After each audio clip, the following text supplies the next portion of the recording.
as we know that our chapter applications of trigonometric ratios is going on, and this chapter is also known as height and distance, and the exercise is 9.1. so some question have been completed in the previous video, so today we are going to start the question number 6.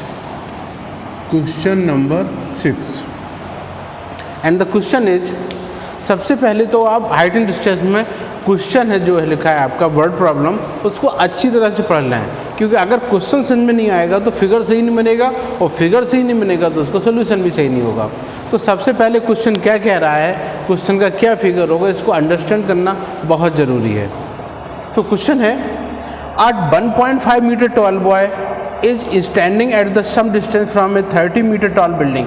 एक 30 metre tall building है, 30 metre, ये 30 metre tall building हो गई, okay. ये ground है, यहाँ पर कोई 1.5 मीटर बॉय खड़ा हुआ है, एक लड़का खड़ा हुआ है जिसकी हाइट है 1.5 मीटर, ओके। और 1.5 मीटर इसकी हाइट है, यहाँ से आँख हो गई, यहाँ से ये देखता है, तो यहाँ से क्या करेंगे हम, एक उसके आँख से जाने वाली हॉरिजन के पैरेलल यानी ग्राउंड के पैरेलल लाइन खींच लेते हैं। अब इस आँख से इसके जो टॉप है उसका एंगल बन रहा है 30 डिग्री। क्वेश्चन फिर से रीड करें। 30 metre tall building, the angle of elevation from his eyes to the top of the building increase from 30 to 60 degree as he walks toward the building. और जैसे कि बिल्डिंग की ओर जाता है वो एंगल 30 से 60 डिग्री हो जाता है।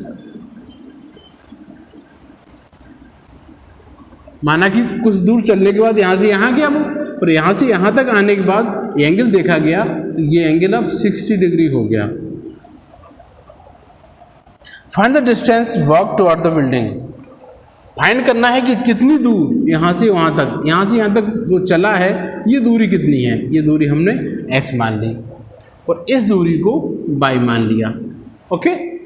अब नॉमेनक्लेशन, सबसे पहले जो फिगर है उसका नॉमेनक्लेशन जरूर कर लेना है। A B C D, ये E और D से चलकर यहाँ F तक आ गया है, ठीक है। अब देखें आप, height of building,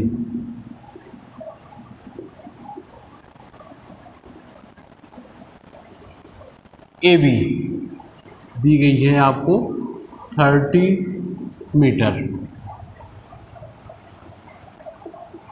height of the boy, जो लड़का है उसकी हाइट दी गई है सी डी, और यही इक्वल हो जाएगा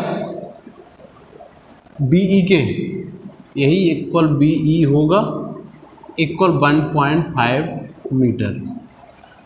जब B 1.5 मीटर हो गई तो AE कितनी बचेगी, AE की वैल्यू हो जाएगी 30 माइनस 1.5, तो 28.5 मीटर। तो अगर हम इस राइट एंगल ट्राइंगल में देखेंगे तो जो परपेंडिकुलर होगा हमारा ये AE होगा, AE की हाइट कितनी होगी 28.5 मीटर। अब आप आइए, सबसे पहले इन ट्राइंगल AEF में चलें तो tan 60 degree equal perpendicular upon base, perpendicular AE upon base हो जाएगा FE। tan 60 की value √3, AE 28.5 upon EF by, cross multiply करेंगे तो बाई की वैल्यू बन जाएगी 28.5 अपॉन √3, ओके। अगर इसका हम रेशनलाइजेशन कर दें तो थोड़ा सा इजी हो जाएगा, √3 इंटू √3 28.5 √3 अपॉन 3 का डिवाइड हो जाएगा, तो बाई की वैल्यू हो गई 9.5 अंडर रूट 3 मीटर। ये बाई की वैल्यू हो गई। अब आप जाइए इन ट्राइंगल पूरे में A E D, in triangle A E D tan 30 degree equal होगा ए ई अपॉन पूरा डी ई।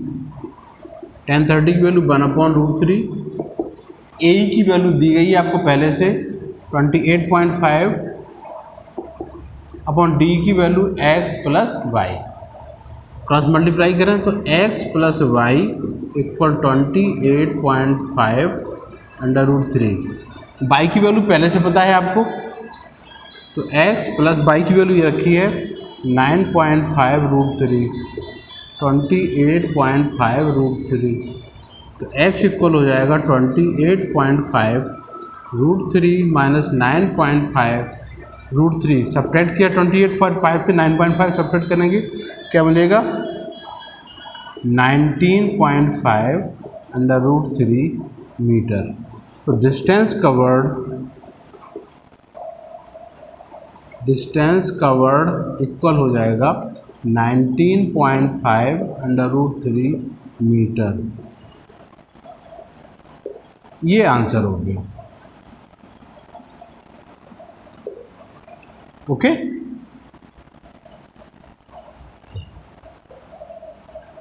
तो इस टाइप से सबसे पहले क्वेश्चन रीड करें, अंडरस्टैंड करें, फिगर बनाएं और फिगर से फिर सोल्यूशन करें। Okay, so this question number 6 is completed. Now see the next question, and the next question is question number 7. Question number 7, the question is, from a point on the ground, the angles of elevation of the bottom and top of a transmission tower fixed at the top of a 20-meter high building are 45 degree and 60 degree respectively. Find the height of the tower.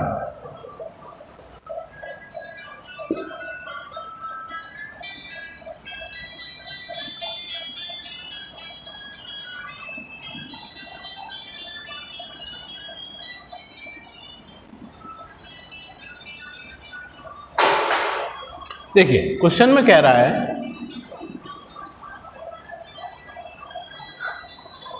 ये कोई building है, ये क्या है building, यहाँ से यहाँ तक ये बिल्डिंग है, बिल्डिंग पर लगा है एक टावर, ये ग्राउंड होगा, ग्राउंड के किसी पॉइंट से ये बिल्डिंग के बॉटम का, उसके टावर के बॉटम का और टावर के टॉप का एंगल्स दिए गए हैं। 45 डिग्री बॉटम का है और 60 डिग्री टॉप का है। ये 20 मीटर हाई बिल्डिंग है, तो हमें हाइट ऑफ टावर, ये हाइट फाइंड करनी है। Okay, A B C D. अब यहाँ लिखें solution, height of tower A B equals H, height of building BC equals 20 metre and CD को हम मान लें x, इसको x मान लिया। ओके, ये आपका राइट एंगल हो गई। अब आइए सबसे पहले इन ट्राइंगल BCD से करके हम x की वैल्यू फाइंड कर लेंगे। In triangle BCD tan 45 equals perpendicular BC upon base CD। tan 45 की वैल्यू 1 होगी, BC 20 metre, CD x cross multiply x equal 20 metre. ये x की वैल्यू फाइंड हो गई। आपका क्या करेंगे आप, अब हम चलेंगे in triangle ACD, in triangle ACD tan 60 degree equal perpendicular AC upon base CD। tan 60 की वैल्यू √3, AC पूरी कितनी हो जाएगी h + 20, CD की वैल्यू x है, अपॉन 1 करके क्रॉस मल्टीप्लाई कर लिया तो बन जाएगा h + 20 = x√3। तो h + 20 = x√3। x की वैल्यू कैसे पता है 20, तो हो गए 20√3। तो h इक्वल हो जाएगा 20√3 - 20। अगर हम 20 कॉमन ले लें तो √3 - 1 मीटर, ये वैल्यू फाइंड हो गई। अगर इसको हम √3 की वैल्यू रख दें तो एक्यूरेट वैल्यू भी निकल आएगी।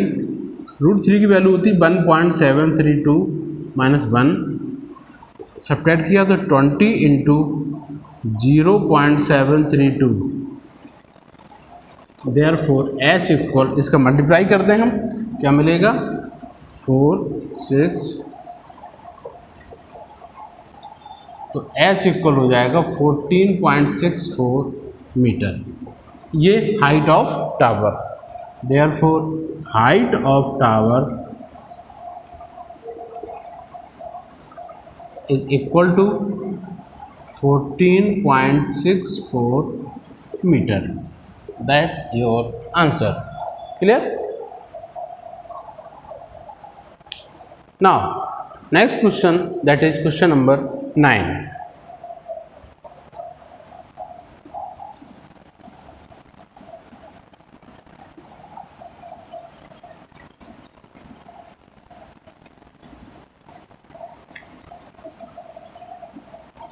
तो सबसे पहले क्वेश्चन रीड करें। क्वेश्चन है the angle of elevation of the top of a building from a foot of tower is 30 degree and the angle of elevation of the top of tower from the foot of building is 60 degree.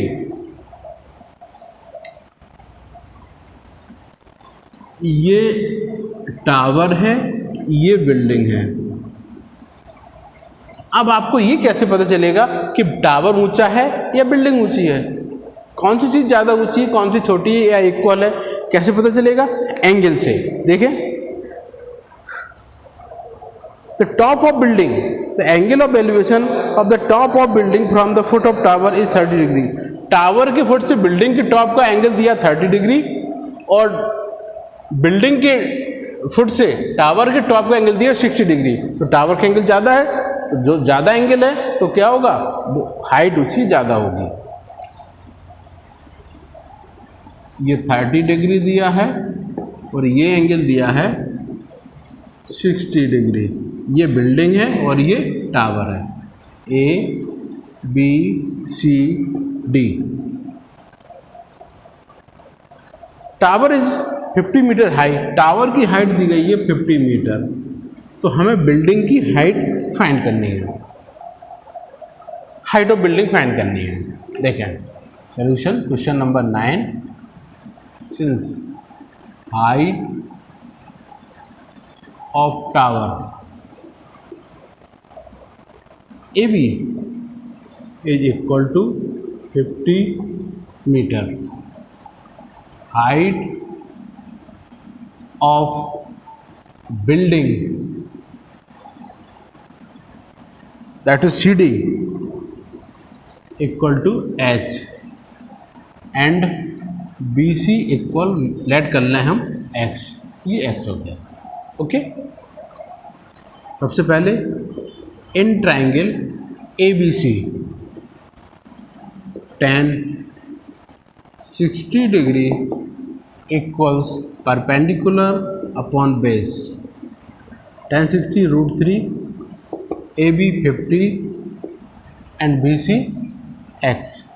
Cross multiply तो √3x equal 50, तो x की value हो गई 50 upon √3। चलिए यही जोड़ते हैं आगे।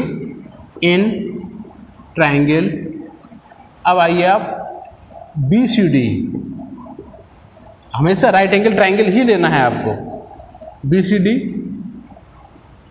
tan 30 degree is equal to perpendicular CD upon base BC। tan 30 की वैल्यू क्या होगी? tan 30 की वैल्यू होगी 1 अपॉन √3। CD की वैल्यू दी गई है H और अपॉन BC बेस X है। क्रॉस मल्टीप्लाई किया तो √3H equal X।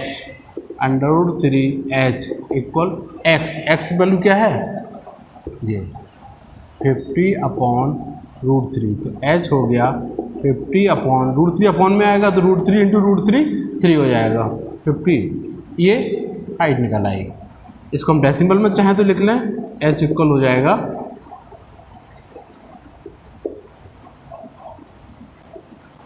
So height of building equal to 16.67 metre, ये आंसर हो गया। ओके, इस टाइप से आप आगे क्वेश्चन करते चले जाएं और I hope you will understanding the problems and practice more. सबसे पहले तो क्वेश्चन रीड करिए अच्छी तरह ध्यान से, और ये क्वेश्चन रीडिंग जब अच्छी तरह ध्यान से करेंगे, क्वेश्चन समझेंगे, तो आपका फिगर बन जाएगा, क्वेश्चन सॉल्व भी हो जाएगा। Okay, that's all for today, have a nice day.